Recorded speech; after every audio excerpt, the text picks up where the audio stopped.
Assalamualaikum warahmatullahi wabarakatuh. Selamat siang, shalom. Di sini saya akan melakukan konseling individual.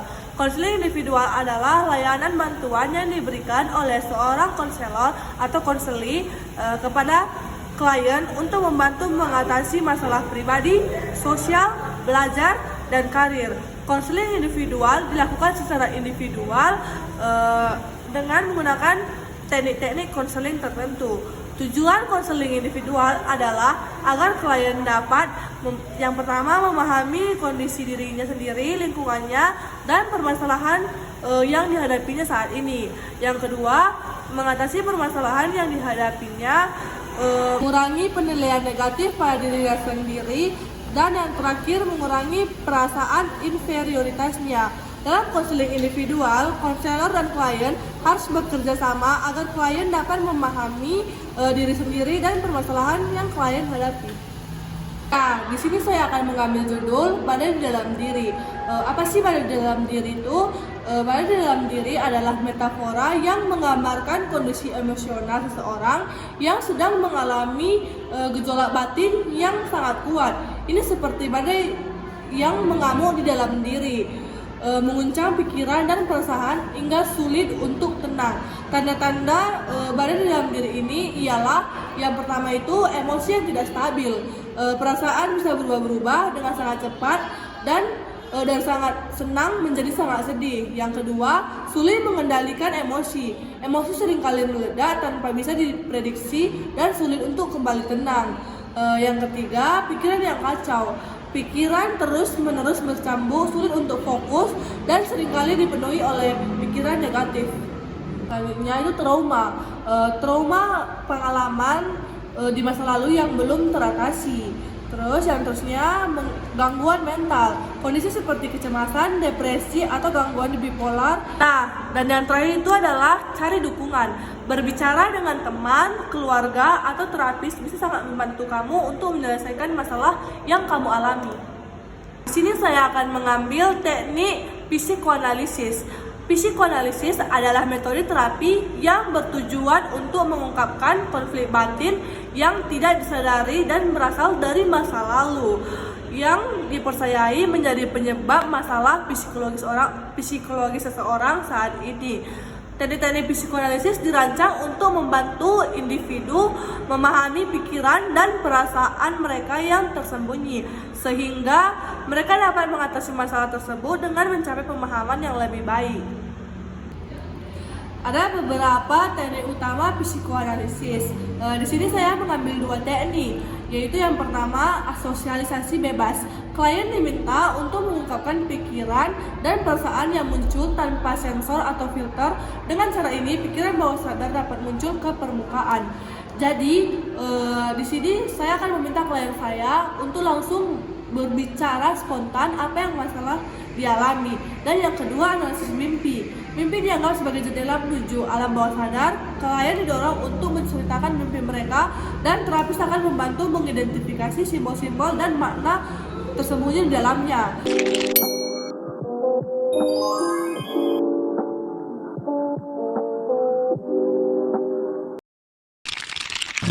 Halo, selamat siang. Halo, siang Ibu. Dengan siapa? Dengan saya Ibu Kaisar Umar Tobun. Kalau Ibu dengan Ibu Siti. Iya Ibu. Tadi Kaisar di sini nanya apa? Saya menggunakan kendaraan umum Ibu. Rumahnya jauh ya? Lumayan Ibu, sekitaran 15 menitan. Oke. Di sini kita kan melakukan konseling individual. Apakah kalian sudah siap? Sudah Ibu. Tetapi sebelum kita memasuki konseling individual, Ibu memakai beberapa asas, yaitu asas kerahasiaan, kesukarelaan, dan keterbukaan. Jadi Ibu mohon untuk adik Kaisar tidak ragu-ragu untuk menceritakan masalah yang ada alami, sehingga Ibu bisa membantu adik keluar dari adik punya masalah. Adik sudah siap? Oke. Siap Ibu.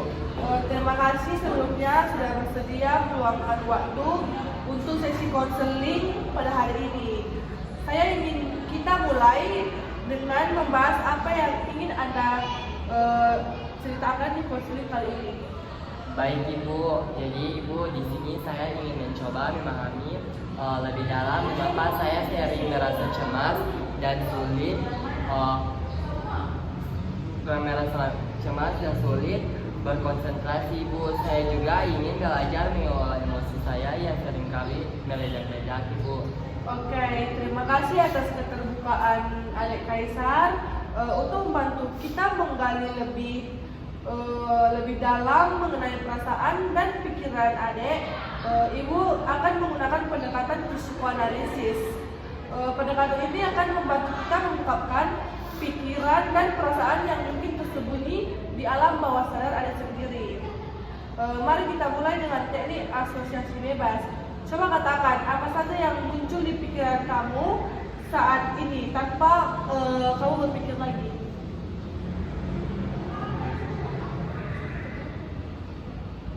Mengenai saya mengingatkan saat saya dimarahi oleh ibu saya saat kecil karena membuat kesalahan kecil. Saya merasa sangat takut dan malu saat itu. Menarik, cerita ini sangat menarik. Coba ceritakan lebih lanjut mengenai pengalaman itu. Apa yang Anda rasakan setelah Anda dimarahi oleh ibu Ade? Saya merasa sangat kecil dan tidak berharga. Saya takut membuat kesalahan lagi dan selalu berusaha untuk menjadi sempurna.